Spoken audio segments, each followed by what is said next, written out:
Which of the following function is used with the CSV module in Python to read the content of CSV file into an object? तो यहाँ पे CSV file के content को read करना है, तो इसके लिए कौन सा फंक्शन यूज होता है? तो रीड रो नाम का कोई फंक्शन यूज होता ही नहीं है CSV फाइल में। राइट रो होता है या फिर राइट रोज होता है, तो मतलब रीड रो और रीड रोज नाम के कोई फंक्शन होते ही नहीं है कहीं पे भी। नेक्स्ट है रीडर, तो ये जो रीडर फंक्शन है यही यूज होता है to read the content of a CSV file into an object. और ये जो लोड फंक्शन है ये तो हमारा बाइनरी फाइल में यूज होता है। यहाँ पे इसका आंसर क्या आ जाएगा आपका? C, reader function. What will be the output of the following Python code? तो यहाँ पे एस नाम का एक स्ट्रिंग दिया हुआ है वेलकम, और एक डिफाइन किया हुआ है फंक्शन चेंज, पैरामीटर है टी, और t is equal to hello and print t, और यहाँ पे एंड करना है प्रिंट करने के बाद एट द रेट से उस, तो ये हेडर है आपका फंक्शन हेडर। और यहाँ पे अब नेक्स्ट वाली स्टेटमेंट है, अब एग्जीक्यूट कैसे होगा? ये s is equal to welcome, उसके बाद आपका फंक्शन हेडर आ गया, तो यहाँ पे कुछ भी आउटपुट नहीं आएगा। जैसे ही आउटपुट कहां से स्टार्ट होगा, ये इस फंक्शन को कॉल करेगा, तो चेंज एस, तो यहाँ पे जो टी की वैल्यू है यहाँ पे पैरामीटर एस पास हुआ, मतलब कि यहाँ पे वेलकम पास होगा। यहाँ पे जैसे ही वेलकम पास होगा उसके बाद इस फंक्शन के अंदर जाएगा, तो टी की वैल्यू फिर से वो वैल्यू क्या चेंज कर देगा? टी की वैल्यू को हेलो कर देगा। ये अब टी की वैल्यू अंदर चेंज हो चुकी है, हेलो है। अब फिर कर रहा है प्रिंट टी, तो ये क्या करेगा? हेलो को प्रिंट करेगा। उसके बाद एंड करना है एट द रेट से, क्योंकि यहाँ पे टी इक्वल टू जो ये है ये आपका ना ही यहाँ पे वो लोकल है ना ही ग्लोबल है, कुछ भी मेंशन नहीं किया है, ठीक है। तो इसीलिए इसी के फंक्शन के अंदर वाला ही आपको चेंज वैल्यू कंसिडर करनी होगी। तो टी इक्वल टू हेलो हो चुका है, तो वेलकम था फिर हेलो, तो इसलिए हेलो प्रिंट करेगा और एट द रेट लगाएगा। तो ये फंक्शन हेडर की जो कॉल हुई उससे हमें ये आउटपुट मिला इतना। अब जैसे ही ये कॉलिंग खत्म होगी, अपना कॉलिंग वाला काम कंप्लीट हो गया, तो नेक्स्ट स्टेटमेंट मिलती है इसको प्रिंट एस। अब ये एस क्या करेगा? ये जो बाहर वाला s is equal to welcome है, ये वैल्यू अपनी चेंज नहीं करेगा, क्योंकि ये आपका आउटसाइड द फंक्शन है। तो अब एस की वैल्यू क्या प्रिंट कर देगा? वेलकम।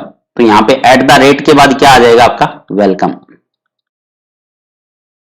तो इसका जो आंसर आएगा आपका ये आ जाएगा सी वाला, hello at the rate welcome. अब ये क्योंकि वैसे तो ग्लोबल और लोकल वेरिएबल अगर यूज किए होते तो मे बी डिफरेंट हो सकता था इसका आंसर, बट यहाँ पे कहीं पे भी कोई लोकल या ग्लोबल कुछ भी मेंशन नहीं है। तो जो फंक्शन के अंदर वेरिएबल होते हैं वो फंक्शन के अंदर ही यूज होंगे, ठीक है, और फंक्शन के बाहर जो वेरिएबल है वो अपनी बाहर वैल्यू एज इट इज रखेंगे, तो इसीलिए ये ऐसा है, S is equal to welcome ही रहेगा outside the function. Identify the correct possible output for the following Python code. तो यहां पे इंपोर्ट किया गया एक रैंडम मॉड्यूल और उसके बाद में फॉर लूप लगाया एन इन रेंज। तो यहाँ पे एन की वैल्यू देखो क्या हो सकती है, तो यहाँ पे 2 से स्टार्ट किया है और स्टॉप किया है 5 पे, तो इसका मतलब 4 तक चलेगा ये, तो मतलब एन की वैल्यू 2, 3 और 4। बट यहाँ पे स्टेप भी दिया है 2, तो इसका मतलब जो वैल्यू रहेगी वो 2 से स्टार्ट होकर 2 के बाद नेक्स्ट वैल्यू क्या आएगी? 2 + 2 4। तो एन की वैल्यू 2 ही वैल्यू मिलेगी आपको, क्योंकि स्टेप हर बार इंक्रीमेंट करना बाय 2 से। तो अब एन की वैल्यू 2 और 4, तो जब एन की वैल्यू 2 रहेगी तो 2 से स्टार्ट करेंगे हम।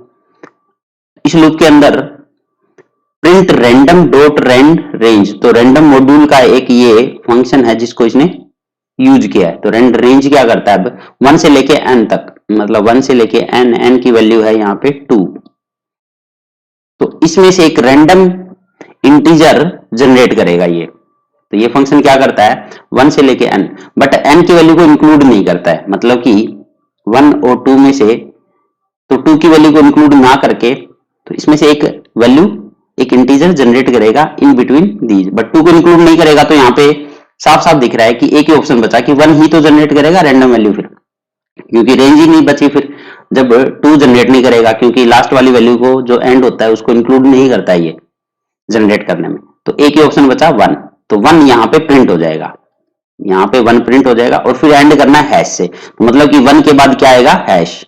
तो अब इन ऑप्शन में देखो 1 हैश कहाँ कहाँ है, तो ऑब्वियस सी बात है 2 में नहीं है, तो 2 तो ऑप्शन होगा नहीं आंसर, तो अब बट 1 काफी जगह है, तो चलो इनमें भी देखते हैं। अब नेक्स्ट टाइम एन की वैल्यू क्या होगी? 4 हो जाएगी। फिर अब फिर से प्रिंट करेगा रैंडम रेंज 1 से लेके 4। तो अब देखो जो रेंज है वो 1 से लेके 4, मतलब की वैल्यू 1 भी जनरेट कर सकता है, 2 भी कर सकता है और 3 भी कर सकता है, बट 4 नहीं करेगा फिर से। तो अब इस 1 हैश के बाद में एक ही वैल्यू आएगी, कोई भी एक वैल्यू आ सकती है इन तीनों में से, और एंड कर देगा हैश से, मतलब कि 2 वैल्यू प्रिंट होगी बस, क्योंकि ये 4 के बाद तो लूप चलेगा ही नहीं, मतलब 2 टाइम चलेगा ये, और 2 टाइम का मतलब 2 वैल्यू प्रिंट होगी। तो यहाँ पे ये जो 3 वैल्यू कह रहा है ये तो प्रिंट होगी नहीं, ये ऑप्शन भी गया। अब आपके पास सी और डी बचा, तो सी और डी में से एक आंसर होगा, तो वो कैसे पता चलेगा? देखो, तो यहाँ पे 1, 2 और 3 में से कोई भी एक वैल्यू प्रिंट करेगा। तो सी वाले में देखो 4 प्रिंट कर रहा है, तो 4 तो प्रिंट ही नहीं करेगा, क्योंकि एंड 4 से हो रहा है, तो लास्ट वाली वैल्यू प्रिंट नहीं करता है, ये रैंडम वैल्यू उसको इंक्लूड ही नहीं कर रहा, तो मतलब 1, 2 और 3 में से आना चाहिए था, तो सी भी आपका आंसर नहीं होगा। तो 1, 2, 3 में से कोई भी प्रिंट हो सकता है, मतलब 3 भी तो हो सकता है, फिर तो 3 होके हैश हो जाएगा। तो अब डी वाला जो हो रहा है वो आपका मैच हो रहा है इससे, जो आपने सोल्व किया। तो यहाँ पे जो आंसर आएगा अब क्या आ जाएगा आपका? डी वाला। तो 1 हैश 3 हैश। तो ये थोड़ा सा हिट एंड ट्रायल वाला ही क्वेश्चन कह सकते हैं, क्योंकि रैंडम रेंज, रैंडम जो मॉड्यूल होता है वो एक रैंडम नंबर जनरेट करता है, बट इस तरह से अगर आप चॉइस से चलोगे, जो ऑप्शन गिवन है, तो आपका इजीली सोल्व हो जाएगा ये। तो इसका आंसर आ जाएगा आपका डी।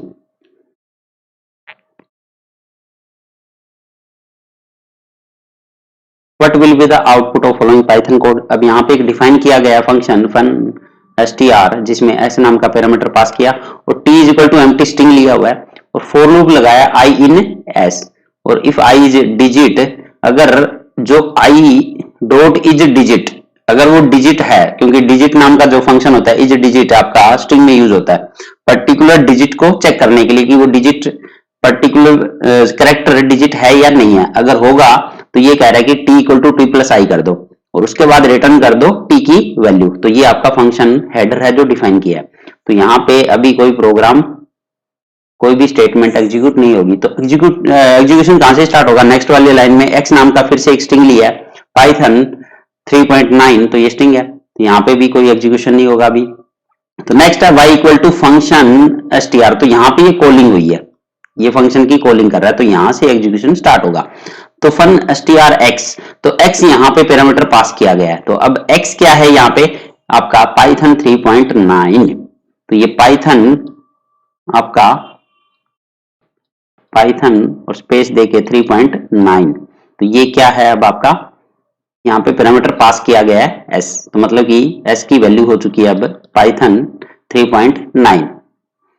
अब t is equal to empty string लिया हुआ है, चलो ठीक है अभी t is equal to empty string है, इस फंक्शन के अंदर ही हम एग्जीक्यूट कर रहे हैं। तो फॉर i इन s, तो i की वैल्यू स्टार्टिंग में क्या होगी? i इज इक्वल टू 0 होगा बाय डिफॉल्ट। अब 0 इन s मतलब कि 0 इंडेक्स पे देखेगा s के अंदर, ठीक है। उसके बाद में अंदर चल के इफ लूप लगाया i डॉट इज डिजिट, तो 0 इंडेक्स पे जो करेक्टर है वो डिजिट है या नहीं है, डिजिट होगा तो ये t equal to t plus i करेगा। तो यहाँ पे 0 पे कौन है? p है, तो डिजिट नहीं है, मतलब कि इफ लूप नहीं चलेगा यहाँ पे। तो अब i की वैल्यू फिर क्या हो जाएगी? नेक्स्ट टाइम इंक्रीमेंट हो जाएगी बाय 1। अब 1 वाले को चेक करेगा, 1 इंडेक्स पे भी आपका डिजिट नहीं है क्योंकि y है, फिर 2 हो जाएगी, फिर 3, फिर 4, तो ऐसे करते करते देखो 0, 1, 2, 3, 4, 5 और 6 पे व्हाइट स्पेस है, ठीक है, तो ये भी डिजिट नहीं है, तो 6 तक ये ऐसे ही इफ लूप रन होगा ही नहीं, एग्जीक्यूट नहीं होगा। तो 7 पे जब आएगा, 7 पे आएगा कि 3 है, तो 7 पे ये एग्जीक्यूट होगा इफ लूप। तो इज डिजिट डिजिट है, तो अब ये क्या करेगा? देखो एक्चुअल में ये क्या करेगा? t equal to t plus i. Actual में ये जो t है वो आपका स्मॉल वाला t होना चाहिए था, क्योंकि यहाँ पे हमने एम्प्टी स्ट्रिंग लिया हुआ, तो ये स्मॉल t होगा एक्चुअल में। तो यहाँ पे t equal to t plus i होना चाहिए था, स्मॉल वाला। तो अब ये क्या करेगा? t equal to t plus i क्या करेगा? i का मतलब है 7th वाला, तो इसके अंदर ये कंकेटिनेट कर देगा। तो यहाँ पे एम्प्टी स्ट्रिंग था और i पे कौन है अब? 3, तो इन दोनों को क्या कर देगा? ये कंकेटिनेट करके t में ऐड कर दिया। तो t की वैल्यू अब क्या हो चुकी है आपकी? 3। t की वैल्यू क्या हो चुकी है आपकी? 3। अब नेक्स्ट 7 के बाद 8 पे डॉट है, तो डॉट तो आपका डिजिट नहीं है, तो मतलब इफ लूप फिर आपका एग्जीक्यूट नहीं होगा। अब फिर जैसे ही 9 आएगा, आई की वैल्यू 9 होती है, तो 9 पे एक डिजिट मिल गया, फिर से डिजिट मिलने पे क्या करेगा, अब t प्लस आई, तो t के अंदर 3 है, 3 प्लस 9 करेगा क्योंकि स्ट्रिंग है ये, तो 9 ऐड कर देगा ये, तो मतलब कि 3 9। अब t में क्या आ चुका है फाइनली 3 9। 9 के बाद ये फॉर लूप अब चलेगा ही नहीं क्योंकि स्टॉप हो गया, स्ट्रिंग भी एंड हो गया, तो यहाँ पे रिटर्न कर देगा t की वैल्यू, तो फाइनली t क्या रिटर्न हो गया यहाँ पे 3 9। तो y के अंदर स्टोर हो गया, अब y के अंदर क्या स्टोर हो गया आपका 3 9। अब प्रिंट कह रहा है ये प्रिंट करो x को, तो x तो आपका यहाँ पे क्योंकि x इक्वल टू क्या है पाइथन 3.9, तो ये प्रिंट कर देगा पाइथन 3.9, देख लो सब में है वैसे तो, ठीक है, इसमें भी पाइथन 3.9 है, इसमें भी है और इसमें भी 3.9 है। उसके बाद कह रहा है प्रिंट करो y, तो y आपका 39 देखो किस में आ रहा है, इसमें 3.9 आ रहा है तो ये तो आंसर नहीं होगा, इसमें भी 3.9 आ रहा है तो ये भी आंसर नहीं होगा, इसमें 39 आ रहा है तो ये आपका आंसर होगा। क्यों होगा, क्योंकि यहाँ पे सेपरेटर भी देखो स्टार लिया हुआ है, तो यहाँ पे सेपरेटर भी आपका स्टार यूज हो रहा है, तो पाइथन 3.9 के बाद क्योंकि x और y को सेपरेट किया स्टार से, तो लास्ट में 39, तो आपका जो आंसर आएगा वो सी ही मैच हो रहा है यहाँ पे, तो इसका आंसर आ जाएगा आपका सी। सिंपली इसमें इज डिजिट नाम का जो मेथड यूज हो रहा है वो स्ट्रिंग में होता है, पर्टिकुलर डिजिट को सर्च करने के लिए कि डिजिट है कि नहीं है, उसमें डिजिट होगा तो फिर ये इफ लूप एग्जीक्यूट होगा, नहीं तो नहीं होगा। What will be the output of the following Python code, तो यहाँ पे v नाम का एक वेरिएबल दिया है जिसकी वैल्यू है 50 इंटीजर, और डिफाइन किया एक चेंज नाम का फंक्शन। अब देखो एग्जीक्यूशन कहाँ से स्टार्ट होगा, ये तो आपकी फंक्शन की डेफिनेशन है, तो यहाँ से एग्जीक्यूशन स्टार्ट होगा जहाँ पे कॉलिंग कर रहा है, तो यहाँ पे चेंज नाम के फंक्शन को कॉल कर रहा है और जो पैरामीटर पास कर रहा है वो 20 है, मतलब कि n की वैल्यू यहाँ पे पास हो जाएगी, n की वैल्यू क्या होगी आपकी 20। अब ग्लोबल v, इस फंक्शन के अंदर v ग्लोबल मतलब कि क्या है कि यही फंक्शन यूज कर रही है जो आउटसाइड द फंक्शन v की वैल्यू जो डिफाइन की है, ये ग्लोबल है, मतलब v की वैल्यू है अब आपकी 50।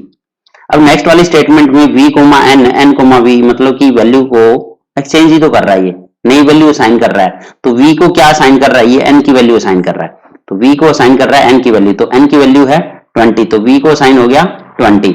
नेक्स्ट वाली स्टेटमेंट में n को असाइन कर रहा है v, तो n की वैल्यू जो v वाली वैल्यू है, क्योंकि ये अब ये वाली v वाली वैल्यू असाइन नहीं होगी क्योंकि अभी ये एग्जीक्यूशन में है, तो इसलिए जो v की वैल्यू 50 है वो असाइन हो जाएगी यहाँ पे, तो n को 50 असाइन हो गया।